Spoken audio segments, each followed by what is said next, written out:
Great. So this video is going to go through the third and final article for our research task. Remember that when you are reading, we are going to be looking for the same exact skills that we've been looking for all week.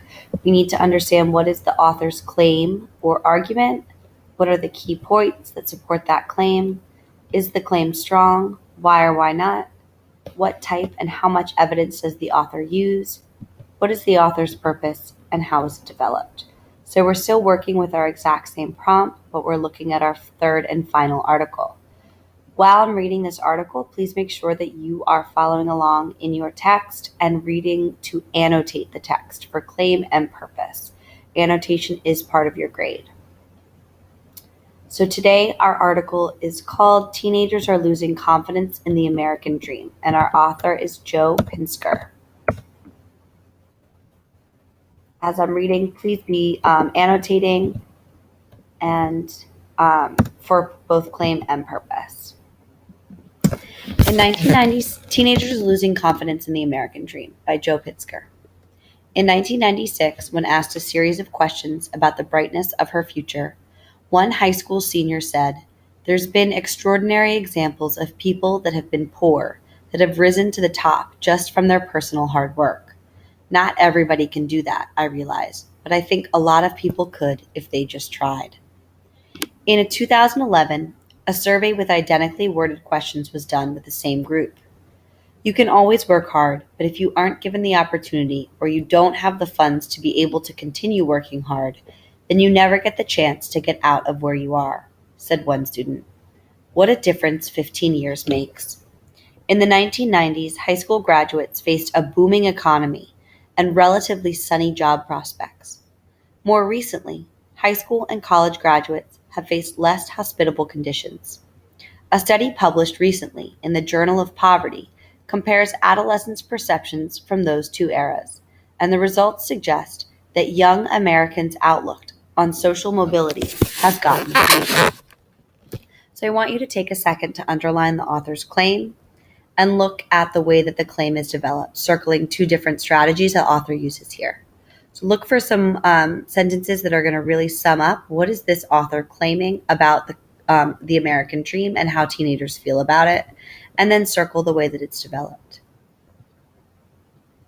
The study's authors observed that the faith teens put in the value of hard work in the 90s faded, making way in the 2010s for an updated belief.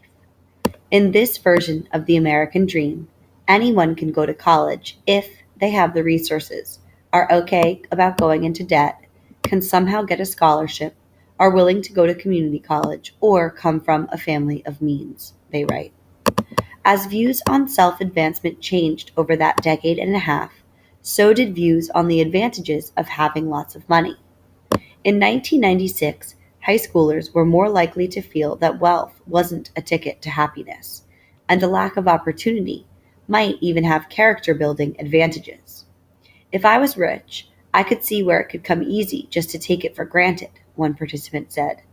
By contrast, the 2011 group tended to think that wealth made people happier overall because it affords them material goods, such as Apple laptops, that would give them the respect and attention of their peers. Perception of higher education's attainability also appeared to shift over the course of 15 years. Both the 1996 and 2011 cohorts saw college fundamentally as a choice, but in 2011, students were more sensitive to the idea that money is a barrier for some. When you are lower class, I don't think that you get the advice of, "Here's how you pay for college. You're going to college," one student observed. Taking all of this together, teens seem to have lost confidence in the power of hard work and gained faith in the power of money. Again, I want you to underline the sentences that you think are the most important to building the author's claim. What is the author arguing about the American dream and about poverty? And then circle the ways that this claim is being developed. Once you finish that, you should continue on with your author's purpose statement, filling in what is the topic, the author's reasons for writing this topic, what does the author believe about this topic, and how does the author develop his or her purpose. If you finish that, you can continue to these two multiple choice questions that will be graded. Please make sure that you've annotated at least 3 times into this article, done your underlining, and circled your development. If you have any questions, raise your hand, and good luck.